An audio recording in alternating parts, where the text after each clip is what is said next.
Hey everyone, I'm Mind, and this is set number 2521, Lightning Dragon Battle from the LEGO Ninjago Pilots Wave. This set contains 645 pieces, 4 minifigures, and originally retailed for $79.99 when it first released back in 2011. This set has been requested a lot, and I am finally doing it, but yeah, of course, this video is a part of my Ninjago Throwback Review series, so let me know in the comments which set do you want to see a throwback review on next. It could be any set from 2011 to 2018, and while I don't have them all, I do have a lot of them, so let me know in the comments which one you want to see most, and I might just select it for the next Ninjago Throwback Review. If you want to see which sets I've already done, I have a full playlist that'll be linked in the description below and probably in the pinned comment. But now, with all of that being said, let us finally get into this review. So here is the Lightning Dragon Wisp, the biggest dragon of the 2011 Ninjago Wave. The most interesting thing about him, aside from how much he cost on the aftermarket, is the fact that he's the only dragon from this wave to have both 2 wings and 4 legs. Zane's dragon and Kai's dragon both had 2 legs, 2 wings, and then Cole's dragon had 4 legs, but no wings for some reason, even though he definitely had wings in the show. This one, though, is the only one with the full, European dragon design. He's not a wyvern, he's not just a big lizard. He is actually a dragon with the wings and the 4 legs. And I always assumed that meant he would be the most complete of all the dragons, feeling like the most solid model in hand. However, I didn't actually get this set until just last year, when I've had the other ones for a good while. And now actually having this, I mean, I like it, but I don't think it's actually my favorite of the 4. So let's move the camera up a little bit closer and take a look at everything that this build has to offer. Starting at the head, all of the 2011 dragons used these big rubber molded heads. Now in terms of being a display model, I think modern heads are a lot better. The brick-built heads, I guess you could go 50-50 between this and those, but the modern molded plastic heads I think look significantly better. However, from more of a toy perspective, this is actually quite cool. Shaping-wise, I do think this is great. All these spikes that come off are amazing. The lightning printing is super cool too. You have this yellow streak that runs down, little lightning bursts coming off. And then a really cool, quite subtle detail is the pupil in the dragon's eye is a little lightning bolt. That is so awesome. The actual mold used here is the same one that's also used on the Fire Dragon and the Ice Dragon. The Earth Dragon's the only one that had a unique mold, though that went on to be used for the Golden Dragon in 2013. So at least in terms of shape, this wasn't the most unique looking head, but I don't mind that because it helped them feel like a consistent lineup. The chin piece was the same across all 4 dragons. The only thing that changed was the color of the little beard down here, and the yellow that this guy uses is exclusive to this dragon. But of course, this entire head is built around this ball shooter in the center. This is a piece that originally comes from LEGO Bionicle, and if you push down on the top and bottom jaw, this ball is going to shoot out. That's a super fun play feature that I loved on the other dragons as a kid, because you could aim the head at enemies and try to knock them over. I guess actually let me grab a minifigure here so I can demonstrate. There you go, he was completely knocked out. And especially with where LEGO was at the time, where they were absolutely a toy more than they were a display model, well these days I think they try to go 50-50 and even sometimes leaning more into display with Ninjago. As a toy, this is great. It looks cool enough that the ball shooter doesn't feel too out of place, and the play function's very fun. However, yeah, when you compare this to modern dragons, obviously the giant thing in the mouth doesn't look the best, but I don't know, I think especially because I grew up playing with the other ones, I think this still works pretty well. Now there's some chains that attach to the head that connect to the saddle right here, and this saddle is the perfect place for Jay to sit and actually ride the dragon. The brown definitely stands out to make a very clear saddle, and I like the little counterweights on the side. And there is some motion here. The head connects to the neck on a ball joint so it can move up and down a good bit as well as side to side. Perfectly happy with that motion. And the neck connects on a rigid tactic joint so it can only go side to side. It can also rotate like this, and I think that motion is a little bit awkward. I much would have preferred up and down motion as opposed to that side to side, because I think side to side is accomplished enough with the neck right here. Having the dragon's neck able to arch up would be very nice. However, that customization is very easy to make if it's something you wanted to do. I just think it's a bit odd that that's not what it was by default. Then we come to the first body section, and I think the shaping is a little bit awkward. It's fine, I mean it works, but there's just a lot happening here. They have to fit in the front legs, the wings, these spears, the flags.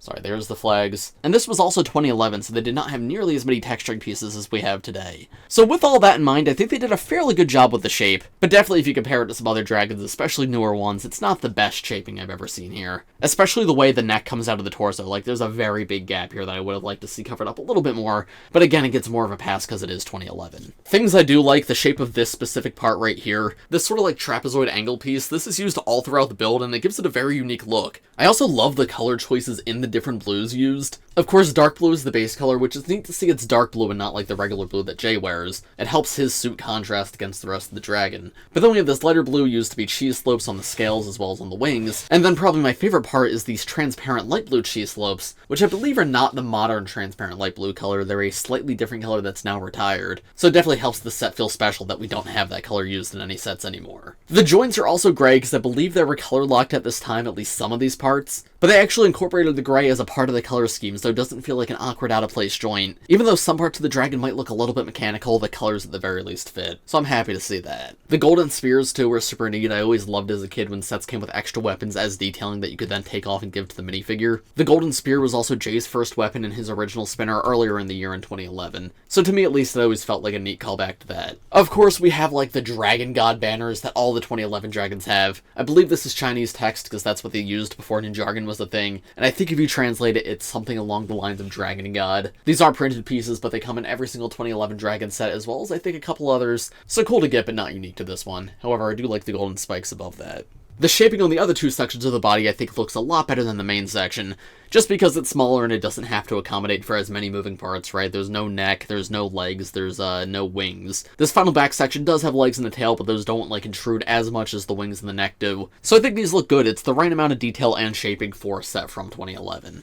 And each of these sections is connected with a rigid Technic joint, so there's a good bit of motion you can get out of this here to make the dragon's body sort of bend and curve whatever way you want. The tail at the end is not too far off from the kind of things we see today. Of course, these days we usually see mini ball joints, but mini ball joints were not a thing back in 2011. Instead, we've got a bunch of these individual hinges that can all like make the tail curl up or fold out. Because there's no ball joints, there's no like actual side-to-side motion. However, the entire tail was designed to be able to rotate a full 360 degrees. So if you want to turn it to the side and then curve it out, that sort of gives you that side-to-side motion. It's not perfect because like the top part of the tail is no longer on top, but I think it works pretty well. I also like the little tip of lightning at the top. It's a small detail, but a very cute one. Now we'll come down to the legs, and all four legs are pretty weak, to be honest. I talk a lot about things aging well and aging poorly, and definitely on these early dragons, the feet especially are some of the things that age the worst. Because this is back when Bionicle was still a thing, and then once Bionicle ended, it turned into Hero Factory with CCBS. So especially in Ninjago sets, there was this weird blend of system parts and CCBS parts, which if you guys don't know what CCBS is, it is Character and Creature Building System. It is what Hero Factory was made out of, essentially very large specialized parts to make those like action figure type characters.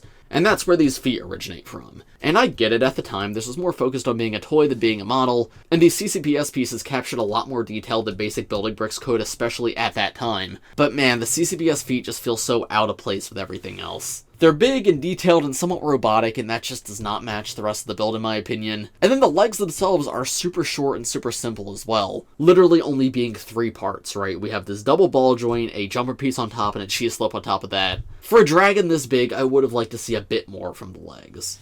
Especially with how big and over the top the wings are, the legs feel way too small to me. I would have liked a little more length and a little more bulk here, because this dragon feels very low to the ground, especially with the fact that the neck right here can't properly raise. The entire leg and feet section is definitely one of my biggest critiques of this model. Then coming up to the wings, the actual wings themselves are awesome. They have these giant spears attached to them, which I don't really know why, but hey, I'm not complaining. Just like the smaller ones on the torso, I love that you could take these off and use them as a minifigure accessory if you want. These giant blade pieces look amazing. The Ice Dragon and the Fire Dragon do a very similar thing, and like the wings can open in a very similar way. However, because this is the biggest dragon, it has the biggest wings. I think that's very satisfying and looks great. There are like these little tooth spikes on the end, and these pop off extremely easily, especially if like a kid's playing with this. I know that because these are also on the Fire Dragon and the Ice Dragon, which I had as a kid, and I lost many of them, but they look pretty cool at the very least. The claw is also very similar to what the Fire and Ice Dragon do, but again, I think this is very well done. The wings are pretty much perfect. My only critique is the way they connect to the body, because they don't connect directly in. Instead, there's like this weird elbow joint here. It's very similar to the design for the legs, where it's the single part with the jumper and cheese slope on top. And I just don't entirely understand what the point of including that was. Like, I guess it gives you more motion, right? Because then you can rotate the wings separately. But at least in my experience, I feel like it unnecessarily complicates things and makes it a little bit clunky. I think I would have preferred if this was just not there and the wings connected directly into the body, because then the body could be a little more covered up. And I don't know, I just feel like I never know how to pose this thing. I think having it up like this looks best, but then they could have just had the wings connect at that level in the first place. It does give you more options for motion and posing, so I guess it's not a bad thing, but I don't know, I feel like this build could use more motion in a few places, and oddly, that's not one of them. So I'm just kind of curious about the decision making there, like why was that chosen to be included? I'm not sure. And of course, both wings are built identical and have the same functionality. One final thing I'll mention about this dragon before we move on to the side builds and the minifigures is it is very front heavy. Of course, the front part of the torso is the heaviest part of the torso, the wings are quite heavy, and you have the giant head at the front, and the back of the dragon is pretty thin, so it puts some strain there. It often makes it so the back legs are floating in the air a bit because the back is hanging downwards. Or as you see right here, a separation happens on the torso joint because it sort of like breaks forward. Now I've not had this completely fall apart on me, like you can see I can still pick it up by the back and it's still together. but that piece isn't fully connected, let me fix that. However, if I keep moving this around, yeah, it's going to come apart again. So stability-wise, that definitely is a concern, though not the worst instance of that I've seen. Overall, I think I sounded very critical, and this is definitely the 2011 Dragon that I think has the most, places for improvement. But that being said, I still love this set. It's amazing to finally have this in my collection and have it with the other 3 dragons. Despite a few awkward choices and some strange builds, I think the colors are amazing, and the overall silhouette is so good that I still absolutely love this model. But of course, that is not everything in this set, so now let's take a look at the side build, then the minifigures, and then I'll give you my overall thoughts on everything at the end. Here's the side build in the set, the Skeleton Helicopter, which is a much more significant build than I expected it to be. In my head, I always assumed this set was all about the Lightning Dragon, this was a little thing off to the side. But no, this is probably 30 to 40% of the set, quite a few pieces go into this. And I only really got this because I was trying to complete the set. I wanted to do a full review for you guys. But what I really cared about was the Lightning Dragon. I didn't care a ton to get this. But having now built it up, I'm really glad I did, because this is surprisingly great. All the skeleton vehicles are really good this wave, and this one is absolutely no exception. It's done extraordinarily well. First, of course, I have to compliment the cockpit, because every single skeleton vehicle from 2011 has a skull somewhere on it. It makes sense, it's a vehicle for the skeletons, but it's always so impressive the way they naturally integrate it into the vehicle. Because this clearly has the skull look, right? We have a jaw down here, we have eye holes right here, but it's very clearly the front of the helicopter at the same time. And what I find most impressive about this is that this was 2011, this is before LEGO Speed Champions, this is before a lot of modern pieces. So the options for creating complex shapes like this were a lot more limited back then. But it almost feels like that limiting factor led to a lot more creativity, because yeah, this shaping looks absolutely amazing here, and that's the case for a lot of them. There's a printed tile with the Skulkin logo on the top, and then of course this entire thing can open up, and inside of there is where the minifigure pilot can sit. That minifigure is the skeleton Frakjaw. I can plop him in here just like this, and then close the cockpit back up around him. And now he's in there nice and snug and ready to take to the skies. The landing gear is even designed to be skeletal, which I think is a very fun touch. And the body of the helicopter connects on with only a couple of Technic pieces. So that makes this build very sturdy, but it also gives it a little bit of a bounce, right? And I love when sets do this, because it makes it a lot more fun to fly around and actually play with. Because when you land on the ground, it's not completely stiff. It actually feels like it's properly easing into that landing. Now, of course, the skeletons are the bad guys. The bad guys need a weapon, so they have these flick missiles. Flick missiles were before the days of stud shooters and spring-loaded shooters. These were the main missile play feature that came in sets. And the idea is you essentially just flick them. You flick them. You flick them. There we go. I don't know if that even picked up on camera. I always hated flick missiles as a kid because I would do things like that where I would miss it, and I would always just try to push it out slowly. It would never go anywhere. Now, even if you just try to push it out, if you have enough force, it can actually go some distance. So I think I like these more as an adult than I did as a kid, but from a play perspective, I think stud shooters and spring-load shooters are more fun. However, flick missiles had the potential to be more creative because, as you can see, these flick missiles have little skulls on them. They are shooting out skeleton skulls at the enemies. These skulls are quite cool pieces too, because at least in Ninjago they're exclusive to this set. They're not used on any of the Skulkin, they come from the LEGO Castle theme. The generic skeletons in that theme used these. However, the last set they came in was 2009, so they were sort of revived for this set. And it's neat that they didn't just reuse a Skulkin head, right? This was something unique for Ninjago fans to get here. And you get 4 of them too, that's awesome. Helicopter blades at the top, of course, could spin. The actual blade pieces, though, do have a pretty fun shape to them. There's some nice exhaust behind the flick missiles to propel the helicopter forward. And the tail of the helicopter is built with this purple fan and the gray chainsaw piece. That part especially was amazing to get here. It went on to be used a lot and rebooted in 2014. But at this time, it was still fairly new and gave a very evil vibe to this vehicle. And then the main play feature here is this part that you can see sort of dangling down. This is a little claw arm that's meant to grab onto one of the Ninja or Sensei Wu. Very simple, this just connects on a string. You turn this gear on the side to deploy the string. So when the helicopter's flying high in the air, you can deploy the string and use the claw to grab onto a minifigure. The actual claw build doesn't connect directly to the hook, instead the hook just loops through. So that could be used as a play mode for this set, have the dragon aim the cannon at this when it's dangling down and trying to knock it off, and that'll free whoever's inside it. And of course, the claw itself is simple. It's very easy to capture a minifigure inside it. And then they can be taken away in the helicopter. I went into this set not expecting to care about this build at all, and I came out surprisingly loving it. Honestly, in terms of build quality, I think I actually prefer this to the actual Lightning Dragon. Personal taste, I still prefer the Lightning Dragon because it's more nostalgic and more iconic. But if you ask me which is the better build, I think it's this. This is just so much more unique and so much more fun. But honestly, they come together to make a really great package. However, that's still not everything in this set. We have one more thing to look at, then the minifigures. So let's take a look at this that was included, and this is the spinner for Kruncha. If you aren't familiar with the 2011 spinners, basically the way they work is you load in a minifigure right here. Sorry, you load in a minifigure right here like this. There we go. Then your opponent would load in another minifigure on another spinner in the same way, and then you would battle against each other by spinning these as fast as possible. Okay, I think I hit Kruncha on my way out. Let me try that again. Spinning them as fast as possible. There we go. Because of Kruncha's big head, he actually doesn't work super well in the spinners, but other minifigures work better. But yeah, I'm not, like, upset this was included, I'm just sort of confused as to why. Because in 2011, the spinners were mostly sold separately. For $10, you could get a spinner and a minifigure, as well as weapons and cards and whatnot. And then there was still a few full-size sets that came with spinners. There was the Monastery, $50 you got the blue spinner, but the Monastery was built for the spinners, right? The Monastery was sort of a spinner arena. There was Skeleton Bowling, which was another set that was like a game you could play with the spinner. But this one, I don't know why this is here. I don't really think anything in the set interacts with the spinner because everything's supposed to be flying in the air. I guess you could sort of spin at the claw arm on the side build to like knock it off the string, but that would mean the helicopter would have to be landed, so it doesn't make a ton of sense. Also, this is a skeleton spinner, and that's the skeleton vehicle, so you probably wouldn't want to do that. There's nothing on the dragon that like activates because of the spinner or gets knocked off, and it's not like this was exclusive or anything. Kruncha had his own spinner, and that's the other thing is it's Kruncha. It's not like it's one of the ninja where it's like, oh, they do it in the show, so it's just cool to have. No, the skeleton spinners were entirely made up for the sets just to make the toy more fun, to have good guys and bad guys able to fight. So I understand having them in the $10 sets and like the battle arenas and stuff, but I think this was the only skeleton spinner to come outside of things like that. So yeah, not entirely sure why this is here. I'll take it, like I'm happy to have it. I do love the spinners a lot,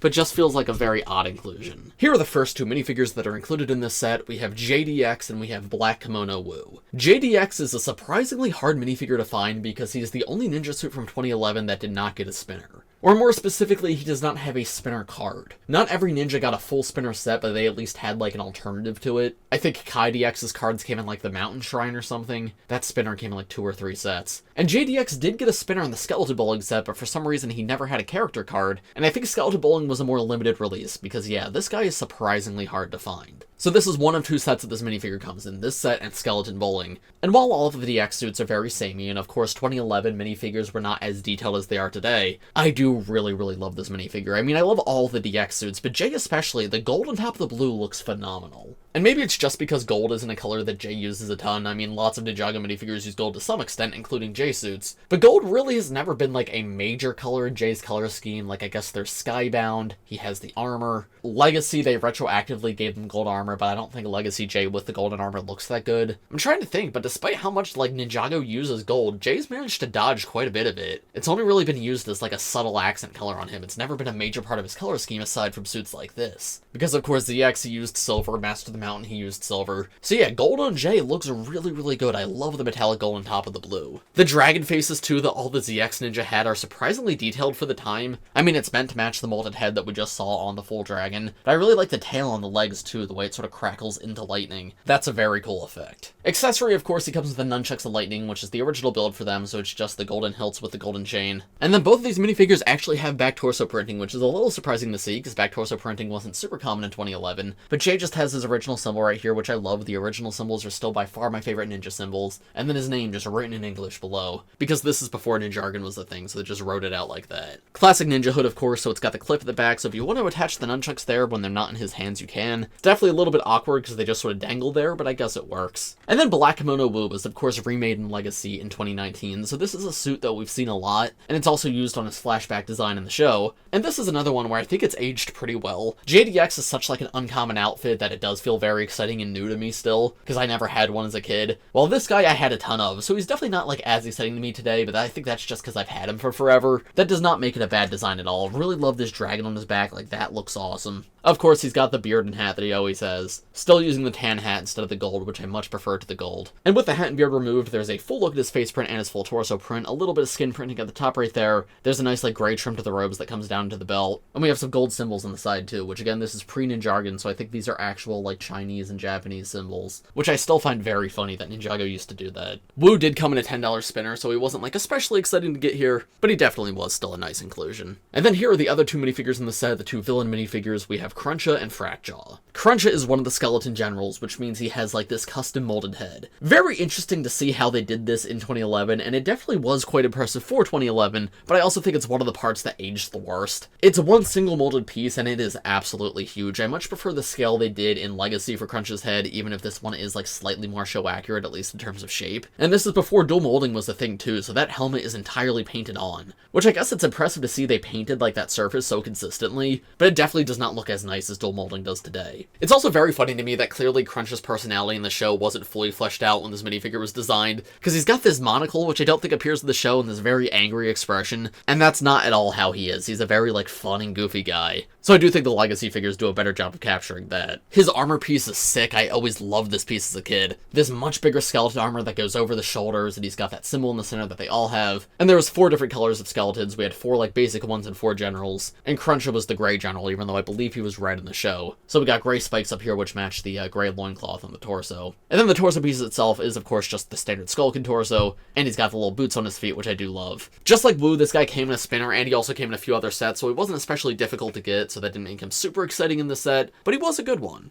And then Frakjaw is one of the more basic skeletons. I still really like this armor piece that was designed for them. Just like the bigger one, the color always matches the loincloth, so Frakjaw here is the red skeleton. The, like, printed gray part of the armor is quite cool as well. And I like that the printing extends all the way around, too. It's not just one surface being printed. These, like, individual spikes were painted. This is technically an exclusive Frakjaw variant for the set, because he comes with the helmet and goggles to pilot the helicopter, but of course those individual pieces came in other sets.